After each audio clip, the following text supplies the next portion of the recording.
Welcome to my channel Deepti के झरोके से। आज हम फिर मिले हैं to celebrate and mark the birth anniversary of a legend poet Surdas. He was a saint, a poet and a musician of the 14th century. He is claimed to have composed 100,000 songs in his magnum opus Sur Sagar. This day is commonly celebrated in the northern part of India. Surdas ji Agra के पास एक छोटा सा जिला है रोनकता, वो वहाँ पैदा हुए थे। कब पैदा हुए थे इस पर तो बहुत से मत है, but he was born in Runkta in a Saraswat Brahmin family. लेकिन वो पैदाइशी अंधे थे, जिसकी वजह से उनके परिवार ने उनको एक्सेप्ट नहीं किया और उनको वो प्रेम और स्नेह भी नहीं मिला, जिसकी वजह से बहुत छोटी उम्र में उन्होंने अपना घर छोड़ के यमुना नदी के किनारे वो रहने लगी। लेकिन कहते हैं ना कि भगवान कुछ देता है तो बहुत कुछ देते भी हैं। उनके साथ भी कुछ ऐसा ही हुआ। उनके अंदर से एक दिव्य शक्ति जैसी थी, जिसमें कि वो लोगों के फ्यूचर्स को प्रेडिक्ट कर दिया करते थे। तो कहते हैं कि एक जमींदार था जिसकी बेटी की शादी नहीं हो रही थी, तो वो उन्होंने उनको अप्रोच किया और उन्होंने बताया कि हाँ, तुम्हारी शादी की फला फला डेट पर बेटी की शादी हो जाएगी। And it happened. उसके बाद उन्होंने खुश होकर के उनके लिए वहीं जमुना किनारे एक कुटिया बना दी। कुछ साल वो वहीं रहे, लेकिन बाद में उनको ये महसूस हुआ, I think he was around 18 years of age, तब उनको ये रियलाइज हुआ कि नहीं, इस तरह से तो मैं यहीं पर फंस के बंद के रह जाऊंगा अगर इसी मोह में पड़ा रहूं। क्योंकि उन्हें दिखता तो कुछ नहीं था, लेकिन उनके अंदर के जो चक्षु थे, जो इनर इनकी साइड थी, वो थी उनके पास। तो उन्होंने वहां से सोचा कि अब समय आ गया कि यहाँ अगर मैं और दिन रहा तो यहाँ से मैं बंद जाऊंगा। देन ही मूव्ड टू गौ घाट, जहाँ पर उनका मिलना हुआ श्री वल्लभाचार्य से, जो उनके बाद में गुरु भी बने। और उन्होंने ही लॉर्ड कृष्णा का परिचय उनको दिया।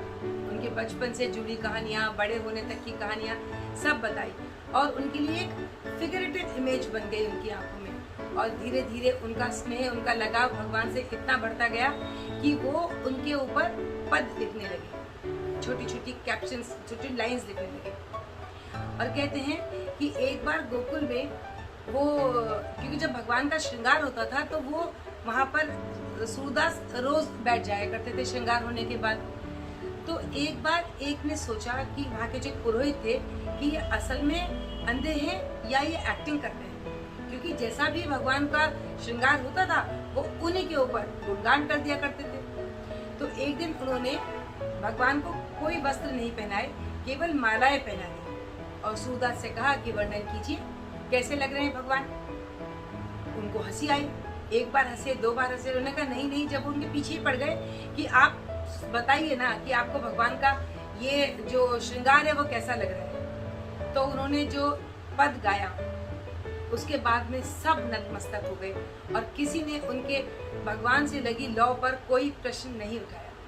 मैं आपको उसकी दो पंक्तियां सुनाती। वो पंक्तियां कुछ इस प्रकार थी। देखे रे हरि नंगम नंगा, देखे रे हरि नंगम नंगा, जल सुत भूषण अंग विराजत, बसन हीन छवि उठत तरंगा।